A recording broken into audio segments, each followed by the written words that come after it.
I'm here with Kelli, and what we're going to be doing today is taking a look at Kelli's menu. So, Kelli, before we jump in and start analyzing your menu, why don't you tell us just a little bit about your home bakery, how you have your workspace organized, because I know you have something very special there, how long you've been doing this. Just give us a little 2-minute all about Kelli. How about that? Okay. Well, hi, everybody. I'm Kelli Reppert, and I own Bluestone Bakery. I started this probably about February of 2022. Years ago, I had a little in-home bakery, and then life happened, and I had to stop doing that. But I bought my parents' house last year. Actually, it was a year ago this month. And my mom had a salon in the basement. So I was thinking about how I could follow my dream and my passion again. And we turned half of that space into a commercial kitchen. So I am, I guess, not considered a cottage bakery, but I am a limited food establishment now. In the state of Pennsylvania, is that right? Yes, the state of Pennsylvania. So the nice thing with that is, in the state of Pennsylvania, if you're a limited food, you can use like cream cheese and fresh fruit and things like that. So it's kind of nice that way. And basically all that needs to be done is you can't have an entrance to the inside of your home from that space. So I can only go outside and then back in through my house. But other than that, it's in my home and I love it. What an amazing opportunity. It's really exciting. But now I'm going through the process of, okay, well, I'm revamping my business. I came up with a new name and logo, and now I have to come up with a new menu, and narrowing down what I want to make that will make the most profit, and how to throw that all together for a menu so that people can start placing orders. We have been doing some pop-ups here and there. We just had our grand opening pop-up because I don't have a retail space.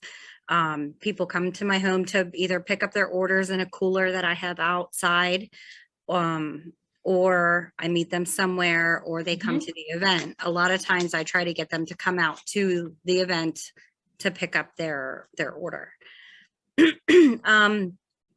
So that's kind of where I'm at. I'm kind of at the place where I'm trying to build my clientele. I'm trying to get to know my customers better.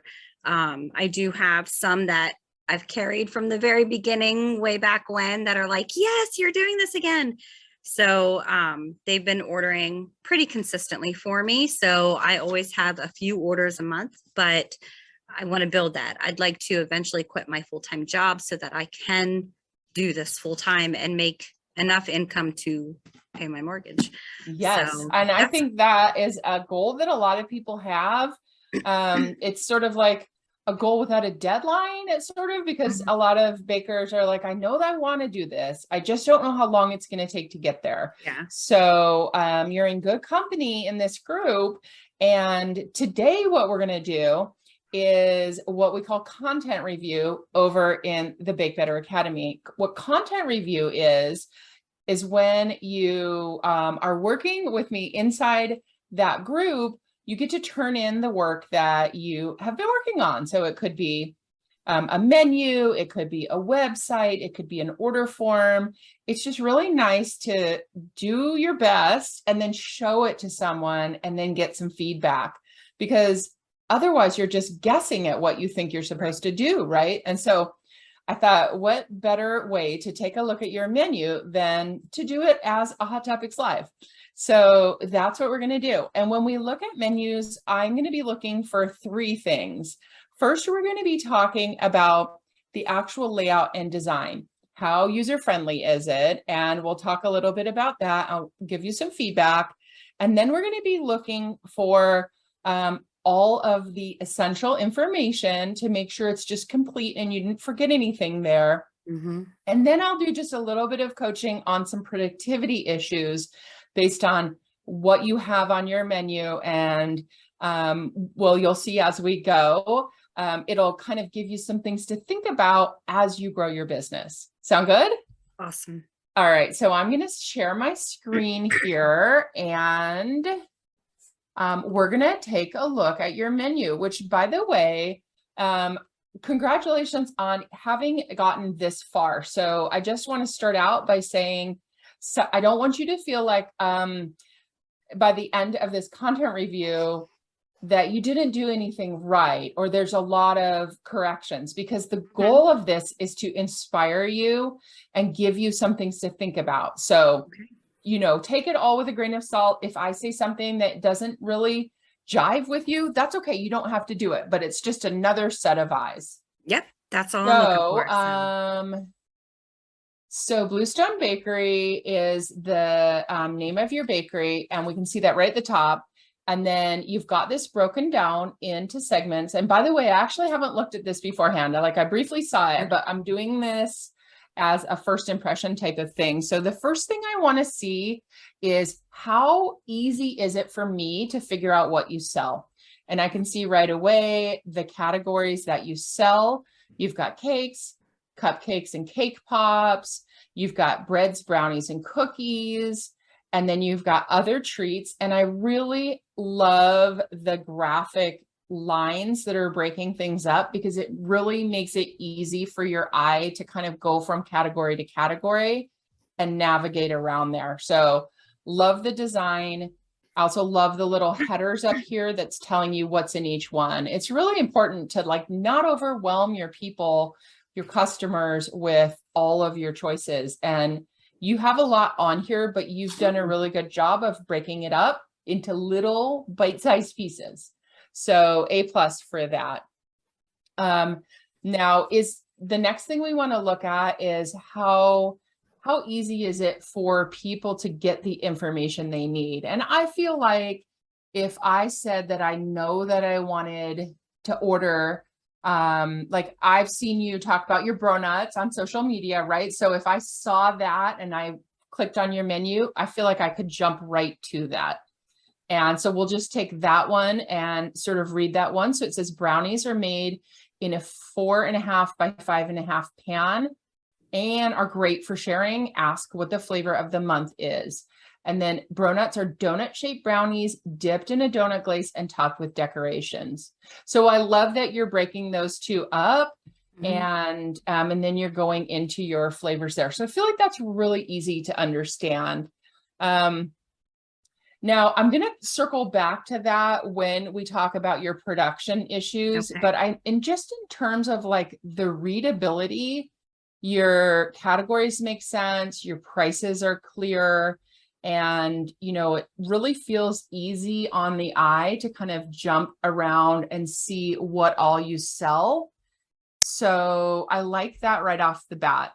Well, and I remember that you said in a previous video about menus that you want to take your most profitable item and put it in the middle. So that's kind of what I did with the brownies and the breads and brownies and cookies. I love that. That's actually going to be one of my questions for you. So that placement, yeah, you are a good student there, showing up in these Hot Topic lives and listening to the stuff that I'm sharing.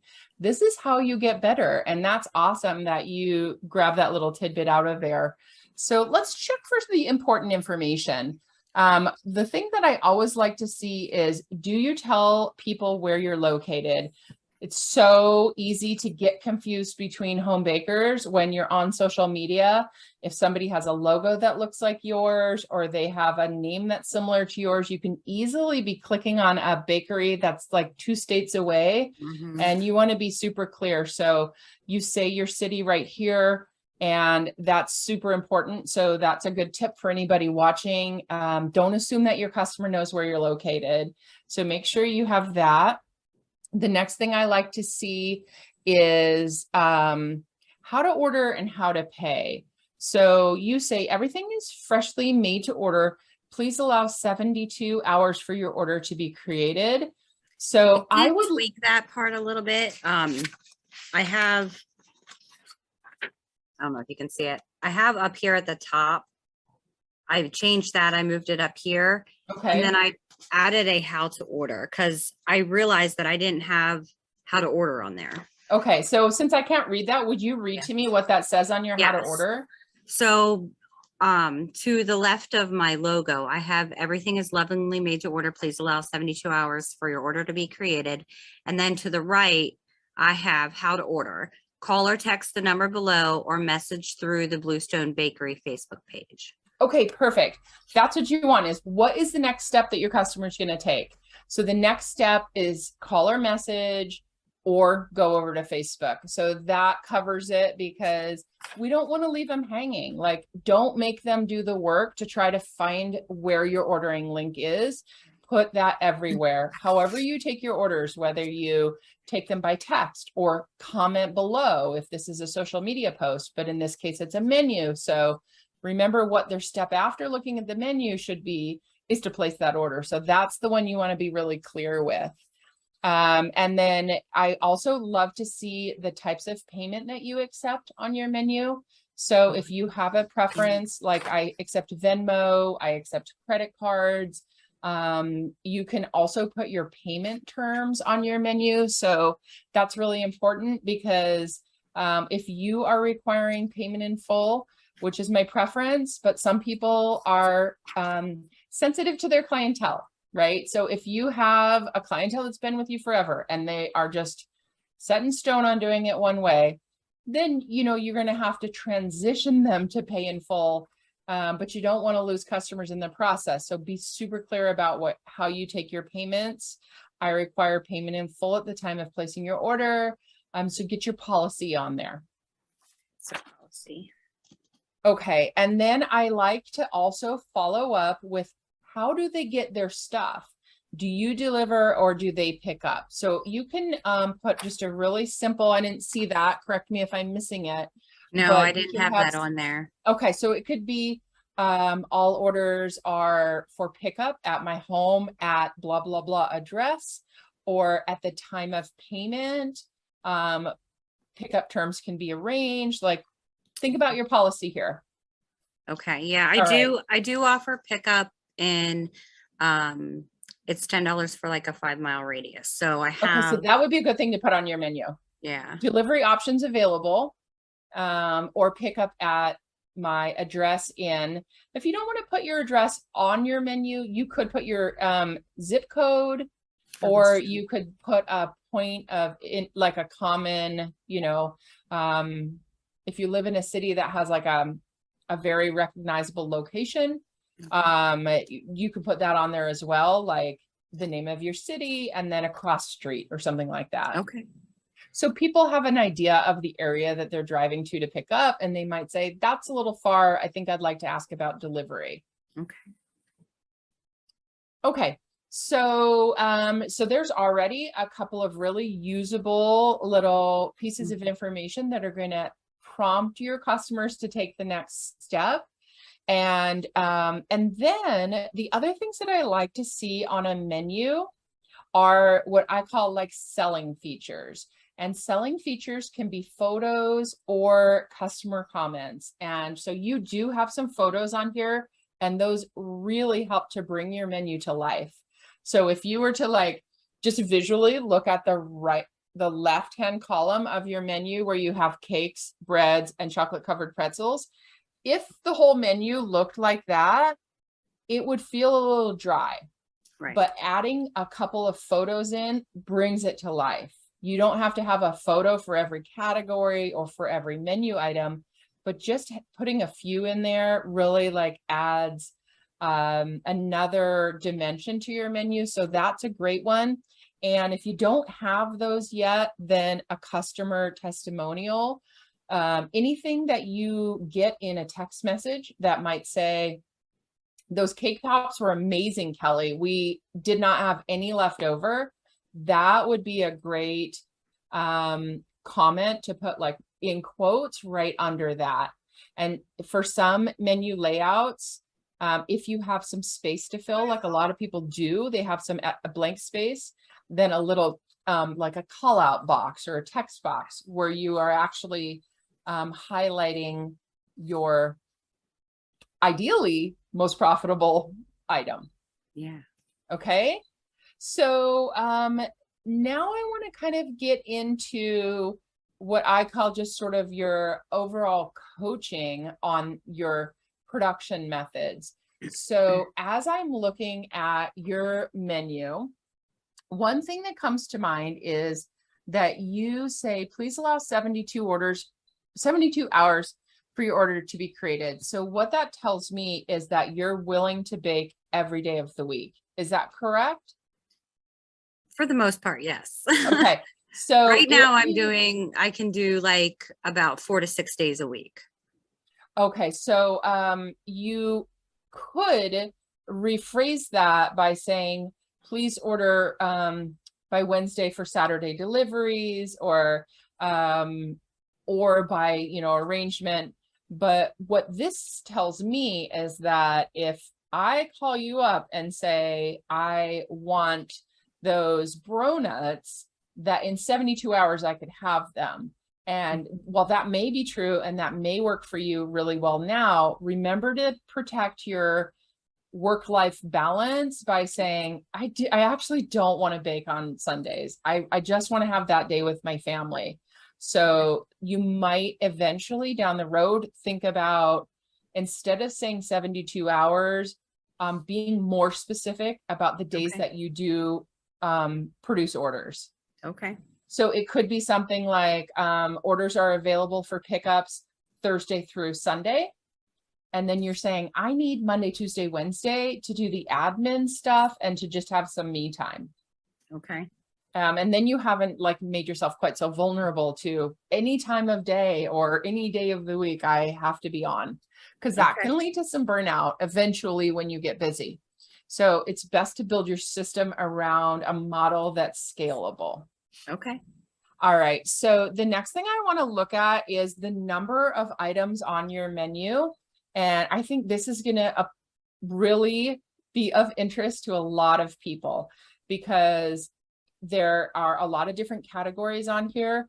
And I think that for many bakers, it becomes this situation where you have the talent and the ability to do a lot of different things. And so to have a menu that has a lot of different categories on it shows that you really have this like high aptitude for baking. But let's talk a little bit about what you sell most. Of everything on this menu right now, what gets ordered the most?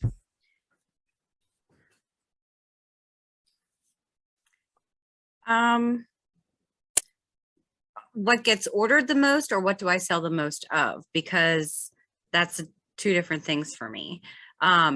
What gets ordered the most from me is the cupcakes, cake pops, and brownies. Okay.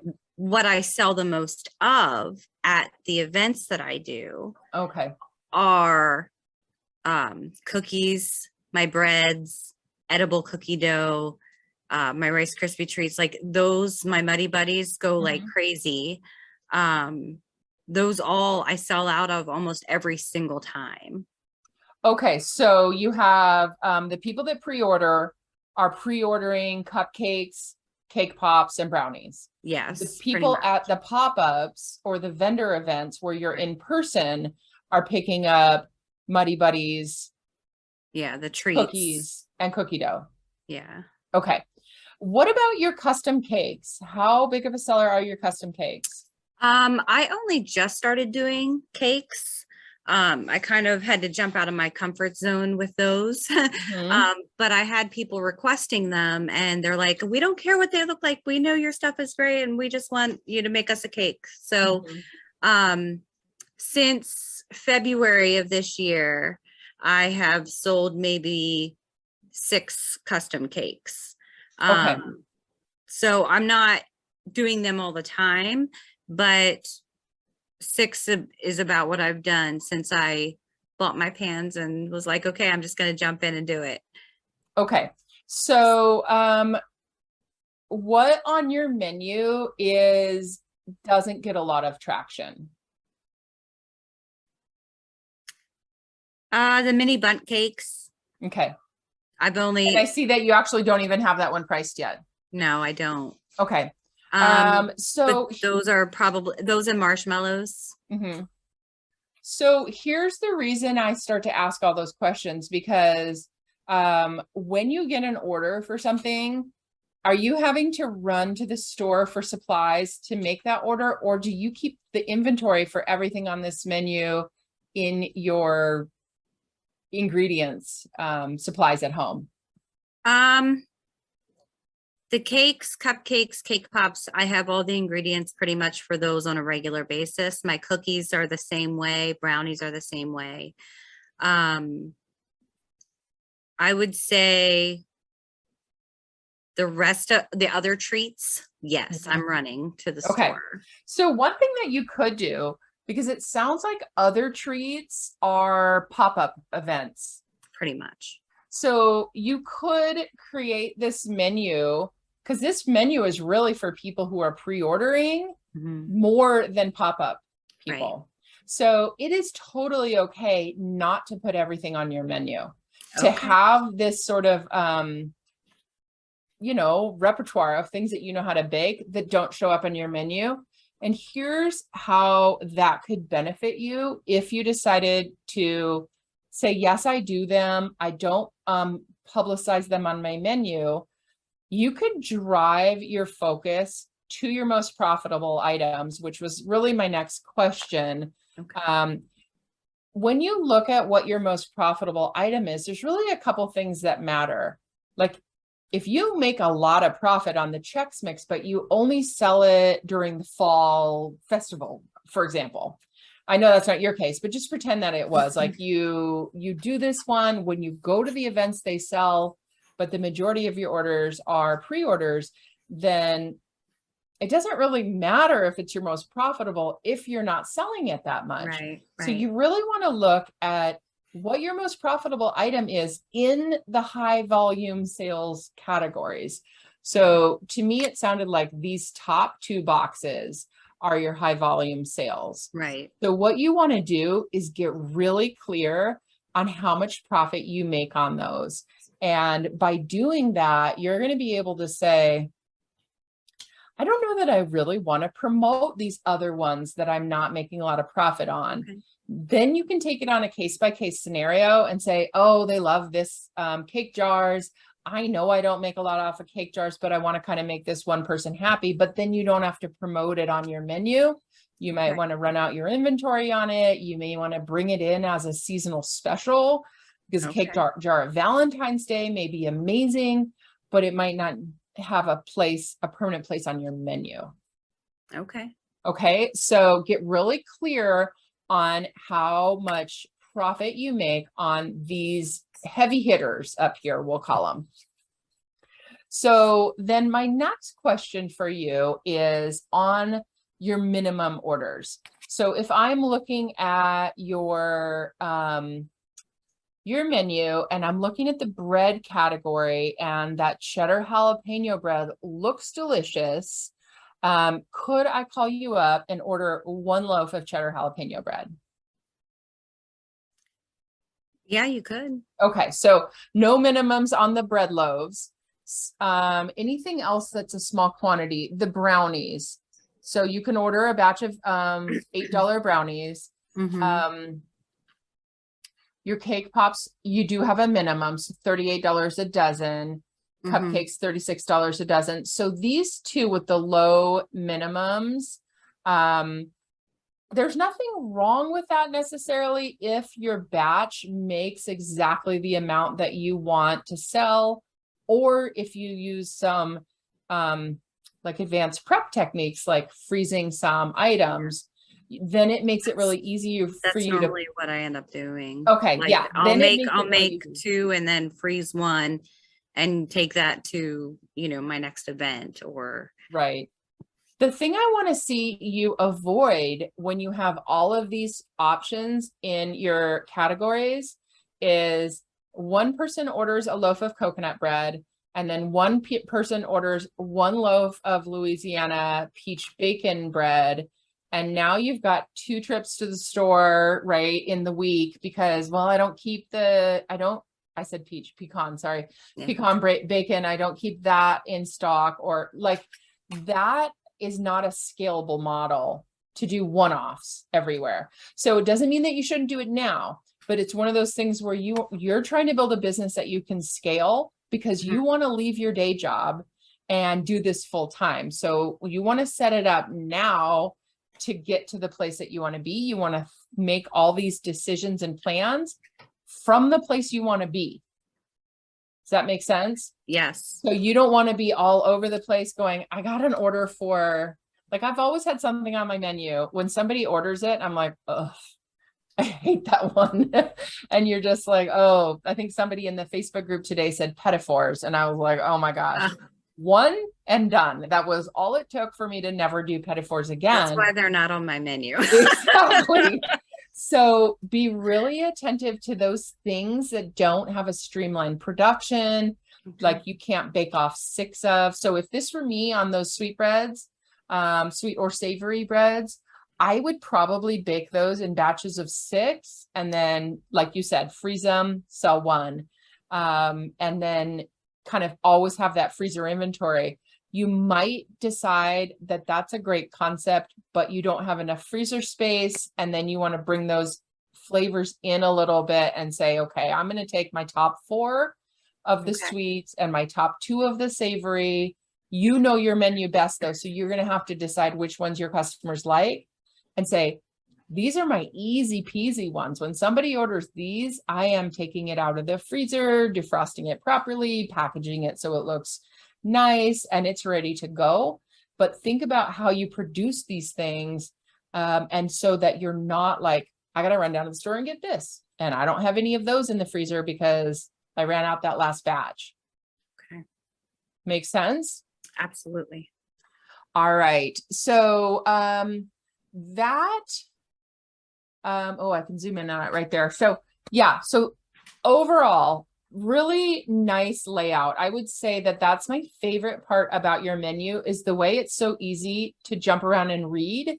And my suggestions, take them or leave them, are to consider not putting the other treats on there and letting those other treats be your pop-up style things. Okay. And then do the work on these items and really zero in on what's profitable. Once you really know, then you can create some strategic pricing where you can drill down on that. So say you decided, you learned that brownies were really your customer favorite, so you sell the volume on them and you have some profit there.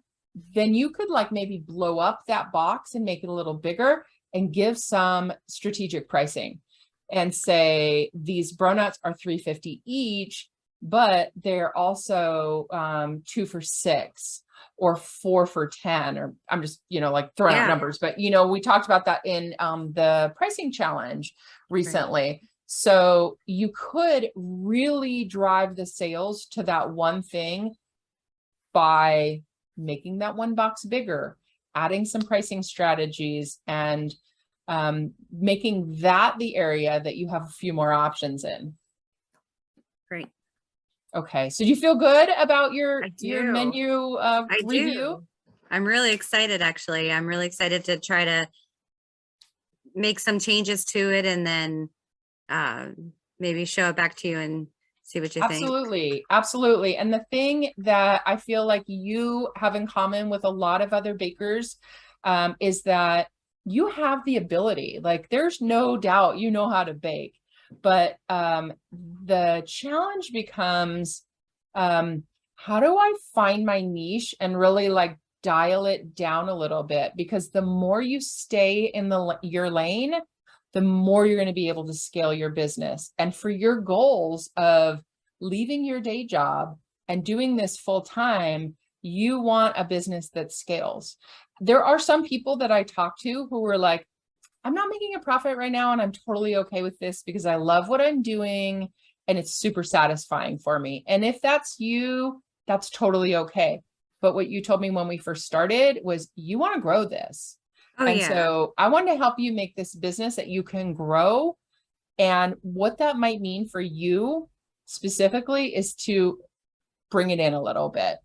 Find this niche, get this reputation, and then really stay in that lane and avoid the temptation to say, yes, I can do that. Yes, I can do this.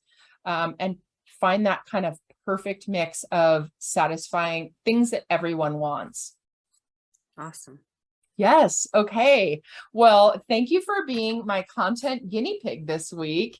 Absolutely. And yes, so for everyone else who's watching this, if you want to get your chance to have your content reviewed either here on Hot Topics or inside the Bake Better Academy, all Kelly did was send me a text message, a Facebook message, and ask for it. So I can't say that I will answer every one, but I absolutely will try. And if you guys enjoy this type of Hot Topics Live, let me know in the comments right now what questions you have about your own menu, and we'll start a conversation about our menus. So thank you guys for joining us today, and we'll talk to you next week, same time, same place. Bye for now.